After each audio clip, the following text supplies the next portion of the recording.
Octane with the LeBlanc. And the Gnar kind of holds it all together if HANWHA Esports go for a hard engage, which they don't have a ton of in general. You can, of course, back off and then use the Gnar. That's what I'm saying. Game number 1. As it is HANWHA Esports up against T1. And they let Keria get Thresh. That's, you know, that's the beginning of when you begin to worry. Just a little bit.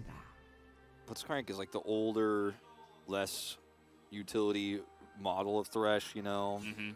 Flay is like slightly worse Rocket Punch, but, you know, running fast for a second to run slow for a second, it's definitely not as good as a Lantern. No way. Blitzcrank's like, I'll give you some fast feet if you give me that Lantern. Keria never takes that trade. Never, ever.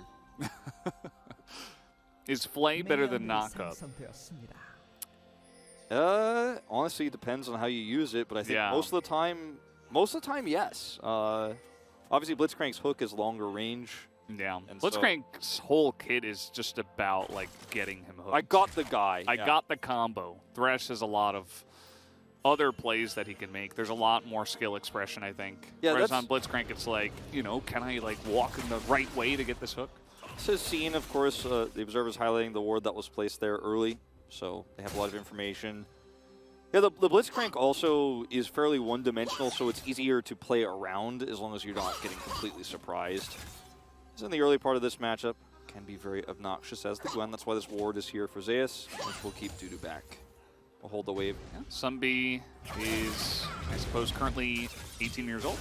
As we'll get to Chronicler's comment, but this might be a kill onto Zeus on the top side. Dudu is getting close. Actually, will flash that one. So what Chronicler had to say is that Bout works well with Chunny, and he is one of the few sources of HANWHA Challenger League's victories. Yeah, and I think that it's important to give context to what he means is Chunny is one of the big win conditions for HANWHA Esports from the Bout, but Bout empowers Chunny, and it's part of the reason why he looks so strong. Because that's what we were talking about earlier this week for HANWHA is like Chunny is actually the shining light, so the luckiest player you know, we do have a little bit of a gank up on the top side, though. Sunbi is looking for Zeus. No flash available. He is going to miss the stun, but I think Zeus might go down anyway. No, he's actually going to hop away. So the gank not as clean as it could have been, as Keria is going to be hooked here. He does get the play down. They're looking to turn onto Chunny as Keria will turn around, and there's the hook now onto Bout. It's kind of all alone. I don't think they have the DPS to take him out, though, as a harsh trade in the bottom lane does come through. Yeah, definitely favoring the T1 side at the end of things here. Ignite and a flash. Nobody's willing to play her. You know, maybe T1's hiding that one for playoffs. So. Maybe that's it. You could notice that somebody has to kind of babysit this lane now, and is going to wait for Owner to come through, look for a defensive options of the Blitzcrank anti-Lee Sin kind of defensive setup I was talking about. Ooh, that was a really nice hook. Keria is just dead. He doesn't have flash. There you go.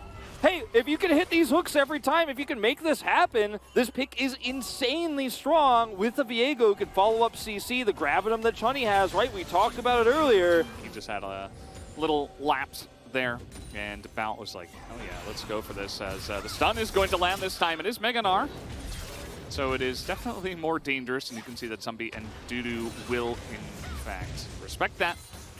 We have Owner up on the top side now, just as the Mega Gnar is running down, so we'll see how much value they can get out of this. Dudu, of course, on the Gwen with no flash. Very long con play here from Owner. Oh, he's gonna hit it, gets on in there. He is level 6, moves forward onto the minions and picks it up as the Realm Warp is coming up, and 3 guys come out of that one. And now Owner, he's trying to get over the wall here. Doesn't look like okay, he is gonna have that ward, but it's not enough to get him enough distance, so the immediate punish at least will come in. Now, Faker is going to be able to get a little bit of power here in the mid lane with that Realm Warp coming up. Probably going to get a plate. This will lead to Rift Herald take. So it's a lot of trades here around the map in terms of objectives. It doesn't look like Faker will be able to secure the entirety of this plate because he wants it back, and we'll just try to deny some CS. But Zeus survives here. They don't actually force the follow-up fight onto the Gnar because they know Faker is there with Keria in mid lane and don't want to actually lose out too much. But they'll be happy that the Realm Warp guarantees them this Rift Herald. So some plates will go over to the HANWHA Esports players. So over here, Gumusi having free reign will grab a plate of his own, which is usually half of what you like. He will get the second, because that's going to equalize the Herald, and Carrier also gives him the 160, walks away. Well played. How about that ult from Chunny, but he... It's like there is a jungler in here, and Chunny does have all of his summoners. The cleanse immediately comes in, and the silence is going to get Carrier in danger. Bout is going to keep him safe once again. Sunbee's here. Sunbee just lurking. Gets here a little bit late to really capitalize, but it's going to make life really difficult for the T1 bottom lane. Kara's going to trade this one back. But yeah, that was, again, the power I was talking about defensively for Blitzcrank in the bottom lane, where you can heal, you can actually hook into turret, get the knock up, and secure kills. That one goes over to the Aphelios this time around. Now, Faker does have double distortion, but it's still a good gank because you're just opening up these plates. Yep. And you have the Rift Herald as well in the case of Sunbee, so you're going to get some huge chunk damage onto this mid turret already. So a lot of gold going over to the Rise here. Viego's already ahead. He wants that one plate, and actually, the root comes in and they kill Faker. Totally catches him off guard. Sunbee is going to break their hearts and jump over the chompers as well. As Dudu is going into Mega RP, probably not the right idea, but he does have the needles coming through now. He's staying alive as the flash comes in, and a miss on both abilities from Zeus. Trying to get the Gwen, and it fails. Rocket, though! No. This is why I'm not a play-by-play caster. That's about the extent of my abilities. Zeus is going to grab a plate, though, for these troubles. And Owner will get out of here using McRomp as a bit of a taxi. Does have a ward. Esports in firm control of this game. It's a very late first break here, but it will finally go to them. Yeah, Sunbee has mostly just been, outside of that one very proactive play in mid, which was actually fantastic. He's kind of just been farming out as fast as possible, looking for counter ganks, and his positioning has been good. So from what we can tell, I mean, Sunbee and Bout, T1 taking them a little bit lightly. Zeus does not have flash, and he is going to be collapsed on. The Armbreaker comes in, and Sunbee gets another kill, but this is a hook now coming out from Carrier. The Rocket will take down the kill. Can they get more? Yeah, I think Chunny... he's in a lot of trouble. He has plans, but there's no way out. The Realm Warp was used top, so nobody on the side of HANWHA Life was even close to being down there. So T1 immediately closed the door. Yeah, and this means Gumusi is going to be able to finish off this turret. It will be at the cost of this mid turret. First turret blood will go to Guma, though. Teleport onto the turret here, too, is going to pull Karis off of it for the time being. Won't even secure that one.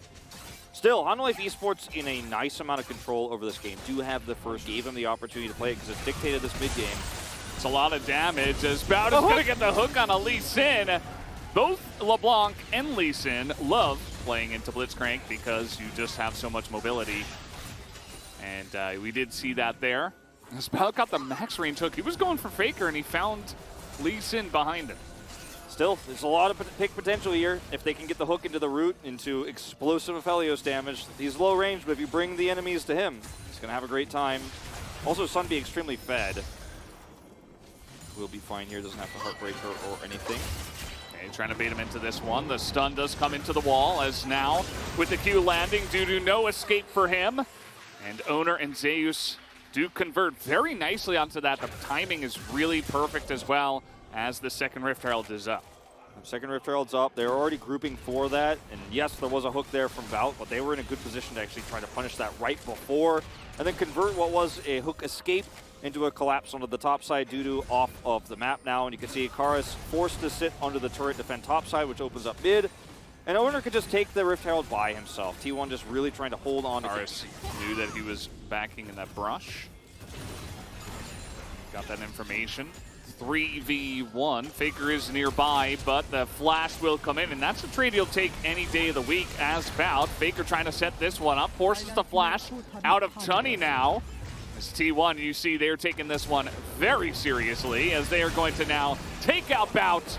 Enough with your hooks, they say. They knew he didn't have flash because he used it just moments before, so you have an opportunity here. You get the slow, you get that follow-up push away from the turret, get a pick onto the enemy support. That's going to lead to a turret. It is traded for a topside turret, but for T1, you absolutely love this because you've got a second charge here on your Herald, and there is no Blitzcrank to pull. You can play really greedy. Look at the Lantern. There's no cost involved here for T1. There's no risk because With Keria, when it's Doran Ring, you know, a little bit easier than Elden Ring. Sure. Oh, man. As, yeah, we're setting up here for the Mountain Drake. Seems like both teams very aggressive, very much want to go for this, as the hook will come in and actually the Jinx will go down immediately. Zeus tries to put this up, but there's no Jinx to help out with the damage. And HANWHA are going to sweep T1 here in the river. They take out 4 of them. And that's double Drake the advantage with a huge swing of gold over to HANWHA Esports. And Bout on the blitz. He is hitting these hooks. Now he was set up this time by a really nice flash root Everfrost. As Karas, this is a bit greedy. Oh. That's unfortunate, but it doesn't take anything away from his last play where he set that one up. You see that now the levels are even. It's bigger than it looks, actually. To get a big play like that and then kind of just give your life over and to miss a good back timing, everything, it's just compounding.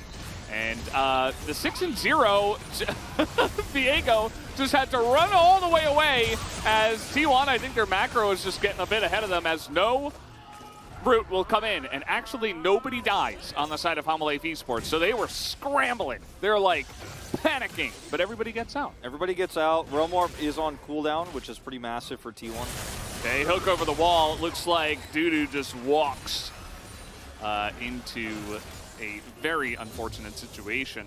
You know, this is one of the things, like, we saw that HANWHA were in a pretty good spot in terms of, like, some of the fights and some of the curveballs, but, like, look at the map.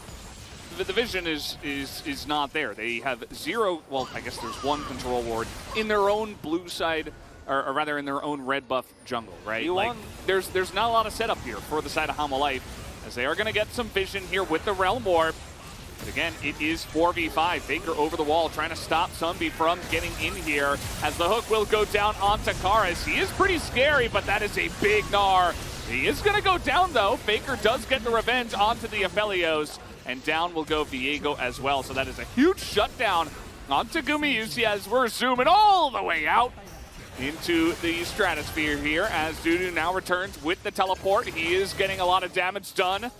And does get the flash at the end of that one. Now Faker trying to get in the back here as the rocket will come in with the zap. Gumayusi will put an end to this fight as even owner will return to this one. And the ace will finally come through for T1. HANWHA Esports just really trying to stretch their advantage after that Baron fight so hard, but it snapped. You know, like a rubber band pulled too far when they decided. Karas. He's just been caught out a bunch of times here too, and this is what we were talking about, you know, HANWHA. They've got curveballs, but they don't have the foundation, it feels like. Yes, that's such a good way to put it. Yeah. It's just, you know, everything collapsed once we hit the mid-game and they actually had to control vision and the macro. T1 were like, okay, well, we'll take over from here now, guys. Yeah, that was the thing. We talked about it. Yeah, and I like that T1, you know, starting from the draft. It's a very standard draft. Like, they didn't randomly pick some new picks or anything like that. They're showing respect to HANWHA Esports. They don't want to show any, you know, new strategies here. As the damage will go onto the Baron, and they will take it down. This is what happens when you don't have any vision. HANWHA now trying to move through, as that was very dangerous, especially with Mega Gnar available here. Dudu just barely going to get away. Zeus, you could see him just drooling, waiting for that amazing engage. Doesn't come through, but they get the Baron, and now they're just pushing down mid, 5v5. Yep, they're just going to look for really strong pushing here on mid and top side. The Gwen push bottom. Oh, Faker. Okay. Well, that's Blitzcrank grabbing a clone. Yeah. That wasn't actually the real Faker. It was actually just blown up otherwise. Okay. That's the other part of there that HANWHA Esports have to defend the push, but this now opens up a Baron play here. Yeah. HANWHA or a Drake play for Soul Point. It's Cloud Soul points, and they will be able to get it unless Owner can steal. He is going in for it, and he will get the steal. Owner picks up the Cloud Drake. It is 4v5 for T1, but Bout is so low. As the Q will come forward, Owner does get the kick, and he's got a stopwatch. Will keep him alive. And there's the stun now. Zeus in the front line. The Gnar doesn't stun anyone, but it's a front line for Jinx, right? And there's the triple kill. Gumayusi looking for the Quadra. And it might not be able to pick it up here, but T1, they are laughing their way to the bank. Oh, nice zap with the flash, and that will be the Quadra kill given over to Gumayusi. As now T1 might just push to end the game. That was Faker, man, all the way. It was super calculated. Just goes Fantastic in, bait. goes Loved in, it. dies so that they group on Drake and then win the fight around an R ultimate. Super well played here from T1 across the game, punishing HANWHA Esports' lack of ability to control macro. But it wasn't all bad, right? I mean, there were some good moments here. As the Nexus falls, T1 will take game number 1. But there were some shining lights for Bout on the bottom side on the Blitzcrank. The Chorus flash to kill Guma around the Drake